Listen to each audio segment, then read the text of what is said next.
Hello everyone and welcome back to my YouTube channel. Today we are here to discuss more about spine leaf architecture, where it is used, and if you have ever wondered why companies like Google, Microsoft, Amazon Web Services, Meta, Nvidia and Oracle uses a completely different network architecture from a typical office network. They use different network compared to the typical office network. Then this video is for you because today we are going to talk in depth about the spine leaf architecture. Today we are going to understand one of the most important concepts in modern data center networking, that is spine leaf architecture. This is the architecture that powers cloud computing, virtualization, artificial intelligence, Kubernetes clusters and hyperscale data centers. By the end of this video, you will understand why spine leaf architecture is used, why traditional network designs are no longer sufficient for modern data center, how spine and leaf switches work together, why Cisco Nexus switches are widely used in these environments, and where you should use spine leaf versus a traditional campus architecture. Whether you are preparing for any exam like CCNP data center working as a network engineer or simply want to understand how modern data center operates, this video is for you. So today agenda is, before we dive in here, we will cover in today's session. We will begin by understanding the traditional three-tier architecture that has been used in enterprise network for many years. Then we will discuss the challenges that arose as virtualization and cloud computing become mainstream. Next, we'll introduce the spine leaf architecture and explain how it solves those challenges. We will also cover north, south, and east-west traffic, spine and leaf switches role, ECMP, that is called equal cost multipath, Cisco Nexus switches, VXLAN, and EVPN. Real-world enterprise deployment. Finally, we will compare traditional network with spine leaf and discuss best practices. So traditional three-tier network, I think most of you are aware. Before we understand spine leaf, it's important to understand the traditional network architecture. For decades, enterprise network followed by three-tier design like core layer, distribution layer, and access layer. Most of the network design is like this, and most of the people you are aware that three-tier architecture like core layer, distribution layer, and access layer. Think of this like a transportation system. The access layer is where the device connects: printer, PC, IP phone, Wi-Fi, access point, and CCTV cameras. The distribution layer aggregates traffic from multiple access switches. I'll repeat once again. The distribution layer aggregates traffic from multiple access switches. It applies policy, routing, and security control. At the top sits the core layer, which acts as a high-speed backbone connecting different parts of the campus. This design works very well for office, university, hospitals, airport, and government campuses because most users communicate with centralized application or the internet. However, the way application works has changed dramatically. Like what it was before, now it is different. So a lot of changes has been done. So why traditional network struggle? If you see, like modern application generates a very different traffic pattern. Years ago, a user mostly accessed a web server or a file server. Traffic followed from the user to the server and back. Today, applications are distributed virtually through virtual machine, constantly communicate with one another, database synchronized with application server, containers exchange data, AI server exchange massive data sets, storage system continuously replicate information. As a result, a large amount of traffic moves between server, not just between user and server. In a traditional three-tier design, all this traffic often passes through higher network layer, creating congestion and increasing latency. As more servers are added, expanding the network becomes increasingly complex. This is one of the key reasons why hyperscale data center moved to spine leaf architecture. So the challenges is like core bottlenecks, higher latency, difficult scaling, and limited east-west performance. North-south versus east-west traffic. So we are talking about traffic here, not the direction. We are talking about the traffic. North-south versus east-west traffic inside the network. So one of the most important concepts in data center networking is understanding traffic direction. North-south traffic direction refers to communication entering or leaving the data center. So when that communication enters the data center and leaves the data center, that is nothing but north-south traffic. Example includes a user browsing a website. We are just giving the example of north-south traffic. So a user entering into the website, like a user browsing a website, accessing cloud application, sending email, downloading file. This typically flows through firewall, router, and internet gateway. Now let us look at east-west traffic. This is communication between system inside the data center. Example, a web server communicating with an application server. An application server accessing a database. Virtual machine communicating with each other. Kubernetes pod exchanging data. GPU server training AI models. Storage replication. In modern data center, east-west traffic often exceeds north-south traffic. Traditional architecture are optimized primarily for north-south traffic. Spine leaf architecture was designed specifically to provide high bandwidth, low latency, and predictable performance for east-west communication. In the next section, we will finally answer the big question: why exactly is spine leaf architecture and why it is considered the foundation of modern cloud data center. In the next part, we will cover slide which will tell more about the spine leaf architecture, spine switches versus leaf switches, packet flow, ECMP, Cisco Nexus spine leaf. So we'll talk more about all this.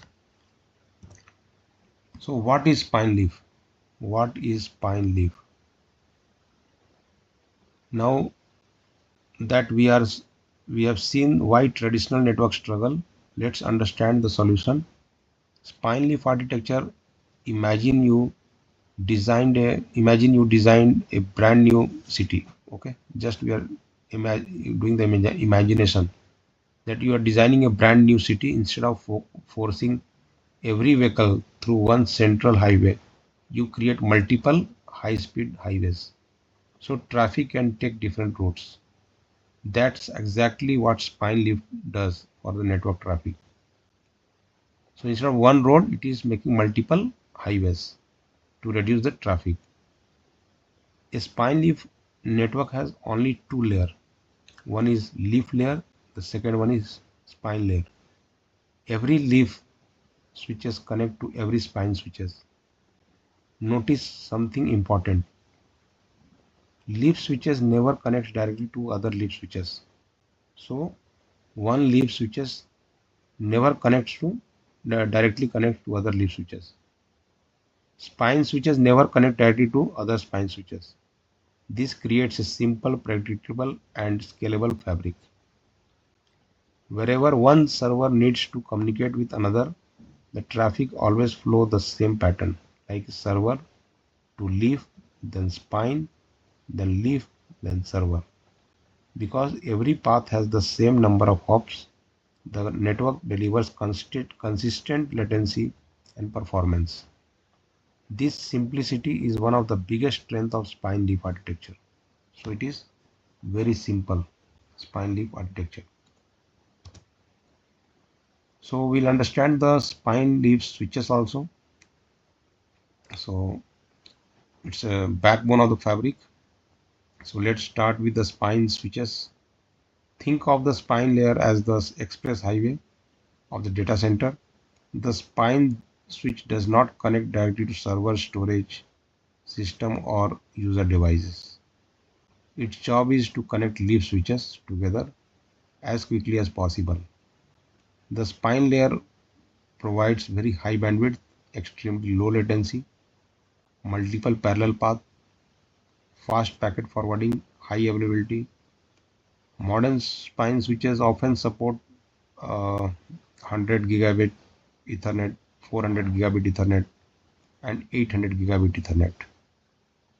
In large AI data center, a single spine switch may handle 10 of the terabyte per second of traffic. So it can handle up to tens of terabits per second of traffic because every leaf connects to every spine. No single spine becomes a permanent bottleneck. Traffic can always take another available path. So we will understand also more about leaf switches. Understanding the leaf switches, now let's look at the leaf switch.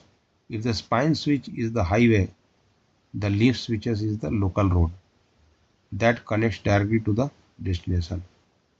Every server, storage, device, hypervisor, firewall or GPU cluster connects to the leaf switches. I'll repeat once again. Every server, storage, device, hypervisor, firewall or GPU cluster connects to the leaf switches. Example includes VMware, ESXi host, Kubernetes workload, database server, NAS and SAN storage, AI GPU server, firewall, load balancer.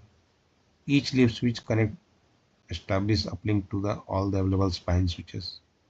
This means every endpoint connect to leaf switches automatically has multiple paths to every other endpoint in the fabric. As more servers are added, we simply add another leaf switch and connect it to all the spine switches. No redesign is required. That's one of the reasons spine leaf scales so efficiently. We'll also talk about the packet flow, how packet flow in a spine leaf network. So let's see what happens when server A wants to communicate with server B. You can see here, if suppose server A wants to send packet to server B, first server A send packet to its connected leaf switch. The leaf switch checks the destination and forward the packet to one of the available spine switch. The selected spine switch forwards the packet to the destination leaf. Finally, the destination leaf delivers the packet to server B. The complete path is server A, leaf, spine, then leaf, server B. No matters where the destination server is located, the packet always follow the predictable pattern. This means consistent latency, faster forwarding, easier troubleshooting, better performance for distributor application. So unlike traditional three-tier network, the packet doesn't have to travel multiple distribution layer or a congested core. So here we'll also talk about the ECMP, that is equal cost multipath. Now comes one of the smartest feature of spine leaf architecture, that is called as ECMP, equal cost multipath. Imagine there are 4 highways between 2 cities. Instead of sending every vehicle down one highway, traffic is distributed across all 4. That's exactly what ECMP does. When a leaf switches has multiple equal cost paths to reach another leaf, it can spread traffic across multiple spine switches. This provides several benefits: better bandwidth utilization, lower congestion, improved redundancy, higher throughput, and automatic failover. If one spine switch becomes unavailable, the traffic is automatically redirected through the remaining spine switches. without changing the overall network design. This is the reason why spines leaf fabric remains highly available when even during the hardware failure. In the next part, we'll explore how this architecture scales, how Cisco Nexus switches implement it, and why technology like VXLAN and eVPN are essential in modern data center networking. So we'll also talk about high availability. Okay. So high availability eliminating single point of failure. When we talk about HA, that means eliminating single point of failure. Welcome back. Now let's explore one of the biggest advantage of spine architecture, that is high availability. Imagine you are driving to work every day using a single bridge. If that bridge is closed due to maintenance or any accident, your journey becomes like your journey comes to a complete stop. Traditional network often have similar bottleneck. If a critical core or distributor switches fail, it can impact a large part of the network. Now think of a city connected by 4 bridges instead of one. If one bridge closes, traffic automatically uses the remaining bridges. That's exactly how spine leaf works. Every leaf which is connected to multiple spine switches. Let's say we have 4 spine switches: spine 1, spine 2, spine 3 and spine 4. Normally traffic is distributed across all 4. If spine 2 suddenly fails due to hardware issue, maintenance or power failure, the network doesn't stop. The routing protocol automatically detects the failure and redirect traffic through the remaining spine switches. Because we have 4 switches, users may not even notice the failure. This is why modern data center achieve extremely high availability, often referred as 5 nines. You might have seen many places people talk about 5 9. So that is nothing but 99.999% uptime. So 5-digit number is there, 99.999% uptime. That is the reason it is called as high availability. Okay. So we'll also talk about the horizontal scalability. One of the biggest challenge in traditional network is expansion. Suppose your company starts with 200 server. This I'm just giving an example. Like your company starts with 200 server. A year later, you need 500 server, then 2000 server. So the demand of server is increasing day by day. In a traditional architecture, adding more device, device often means what? Upgrading the core switches, redesigning the network, or replacing expensive hardware. Spine leaf takes a completely different approach. Need more server? Simply install another leaf switches. Connect it to every spine switches. Done. That's it. Need more bandwidth? Add another spine switches. Connect every leaf to a spine switches. Your network immediately gains additional bandwidth without redesigning the entire fabric. This is called horizontal scaling. Instead of replacing existing equipment, you grow by adding more building blocks. This approach is one of the reasons cloud providers can operate data center with tens of thousands of servers. So whenever need to connect more servers, they will just connect to the leaf switches, and then again that leaf will be connected to spine switches. Now we'll also talk about the Cisco Nexus, the backbone of modern data center. Now let's talk about the hardware that power many spine leaf deployment. Cisco Nexus family is designed especially for data center networking. Unlike campus switches, Nexus switches are optimized for high bandwidth, low latency, virtualization, cloud networking, AI workloads. Two of the most common platforms are Nexus switches is Cisco Nexus 9300 series. The Nexus 9300 is frequently deployed as a leaf switches. So just now in the previous slide we talked about the spine and leaf switches. So Cisco 9300 switches will be used for the leaf switches.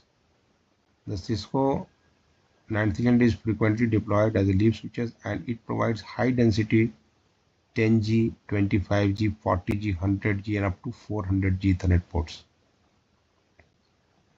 making it ideal for connecting server, storage array and virtualization host. Cisco Nexus 9800 series is built for very large enterprise and hyperscale environment. It offers massive switching capacity, supports higher bandwidth like 400G and 800G interface, and is commonly used in the spine layer of large data center fabric. Both performs run Cisco NS OS and support technology like such as VXLAN and EVPN, BGP and advanced automation. We'll talk more about VXLAN and EVPN. So VXLAN extending network beyond VLAN limit. Traditional Ethernet network uses VLAN to separate traffic. While VLANs are useful, they have limitation. For example, limited VLAN ID space, difficulty extending layer 2 across large layer 3 network. So the challenge supporting large virtualization environment. To overcome this limitation, modern data center uses VXLAN, virtual extensible LAN.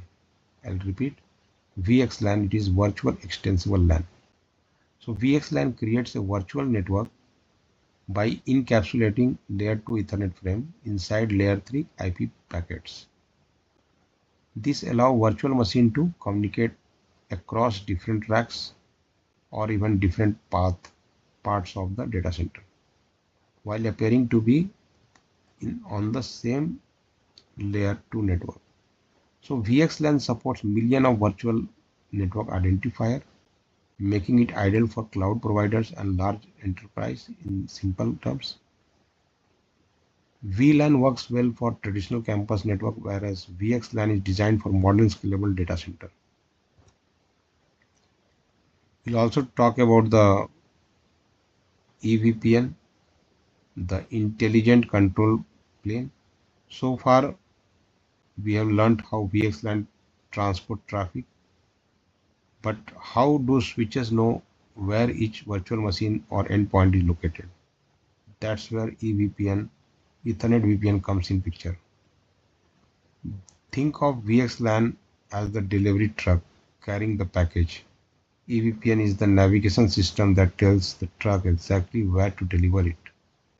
EVPN uses BGP to exchange endpoints information between switches. Instead of relying on inefficient flooding and learning, switches share information intelligently.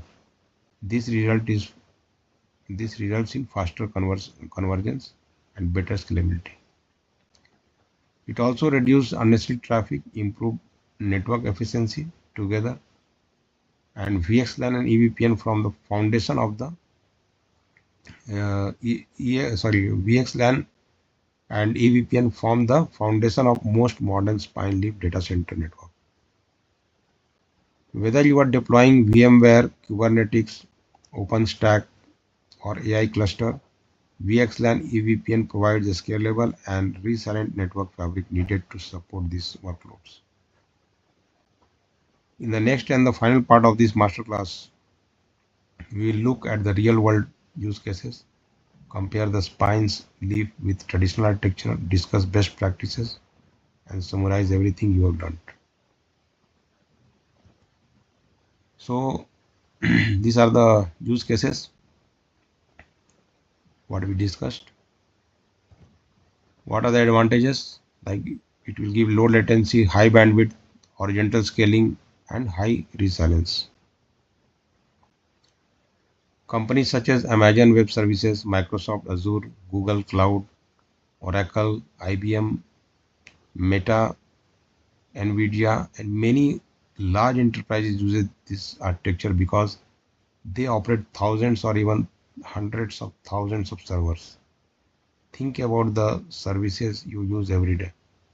When you upload a photo to cloud storage, watch a video online, or if you are using an AI chatbot, attending an online meeting or stream a movie, your data is processed inside the massive data center. Inside those facilities, thousands of servers constantly exchanging the information. A traditional three-tier network simply cannot provide the bandwidth, scalability, and predictability latency what is required. That's why spine leaf has come, and it has become the standard architecture for cloud computing and AI infrastructure. In enterprise environments, spine leaf is commonly used for VMware virtualization clusters, Kubernetes and container platform, private cloud deployment, storage area network, or if AI GPU clusters. It is also used for financial trading platform, high performance computing environment. It is not intended to replace campus networking. We are not talking about replacing the campus networking. Instead, it complements it by providing an optimized architecture for data center. So if we see the comparison, okay, so let's compare both architecture. Traditional network are designed primarily for office users. Their traffic usually flow from user to application and then to internet. This is known as north-south traffic. Spine leaf network are optimized for east-west traffic, where servers communicate continuously with another server. Let's compare then traditional network, three network layers, variable latency, core bottleneck, difficult to scale, limited bandwidth, good for office campus. Spine leaf network is good for two-layer architecture, predictable low latency, multiple equal cost path, horizontal scalability, extremely high bandwidth, and ideal for cloud virtualization. And AI, the biggest difference is scalability. In the traditional network, expansion often requires replacing expensive core hardware. In the spine leaf, network expansion simply means adding another leaf switch or another spine switch. The architecture grows like building blocks. So the key takeaway is predictable performance, massive scale, redundant design, and it's a cloud-ready infrastructure. Now we'll also talk about the first, like avoid partial connectivity because it reduces redundancy and can create traffic imbalance. Second, uses equal speed uplink. For example, if one spine is connected using 400 gigabit Ethernet, all spine uplinks should ideally use the same speed. Third one is like implement equal cost multipath ECMP to distribute traffic efficiently across all available paths. And the fourth is separate the underlay and overlay network. The underlay provides IP connectivity between switches, while the overlay carries virtual network like VXLAN. Fifth, monitor the fabric continuously, uses telemetry flow monitoring, SNMP streaming telemetry, and network management tools to identify issues before they affect users. Finally, always design the future growth even if your organization has only a few hundred servers today. Choose a design that can expand to thousands of servers without major redesign. So thank you very much for attending the session, and if you like this session, kindly subscribe to my channel. Thank you very much for your time.